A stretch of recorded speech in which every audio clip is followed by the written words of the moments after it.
En 1917, dans les rues pavées du Connecticut, un petit chien errant ne savait pas encore qu'il allait entrer dans l'histoire militaire mondiale. Il s'appelait Stubby. Recueilli par les soldats du 102e régiment d'infanterie, ce petit chien trapu devint rapidement bien plus qu'une simple mascotte. Stubby était doué. Il apprit même à saluer les officiers en levant sa patte droite, s'intégrant parfaitement à la vie rigoureuse du régiment.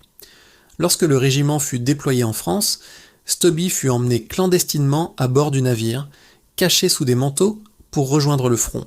Arrivé dans les tranchées boueuses de France, la réalité de la guerre frappa. Stubby découvrit l'enfer du bruit, du froid et du danger permanent.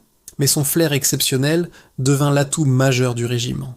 Un matin brumeux, Stubby sentit une menace invisible et mortelle, le gaz moutarde. Il courut à travers les tranchées en aboyant furieusement, mordillant les soldats endormis pour les avertir du danger imminent. Grâce à lui, l'alerte fut donnée à temps. Les soldats enfilèrent à leurs masques avant que le gaz n'atteigne leurs poumons, sauvant des dizaines de vies. Stubby ne s'arrêta pas là. Dans le chaos du No Man's Land, il devint un expert pour localiser les soldats blessés et isolés. Il distinguait les cris de détresse en anglais. Une fois un blessé trouvé, il aboyait jusqu'à ce que les brancardiers arrivent sur place. Sa bravoure atteignit son apogée lorsqu'il surprit un espion allemand qui tentait de cartographier les tranchées américaines en pleine nuit. Sans un bruit, Stubby se jeta sur lui et le mordit au pantalon, immobilisant l'ennemi jusqu'à ce que ses camarades arrivent en renfort. Pour cet acte héroïque, Stubby fut promu au grade de sergent.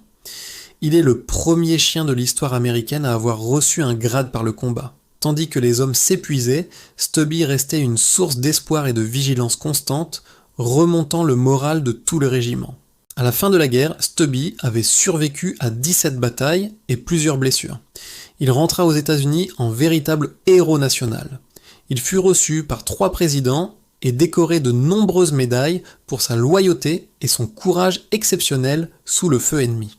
Le général Pershing lui-même, commandant des forces américaines, lui remit personnellement une médaille d'or pour ses services rendus à la nation.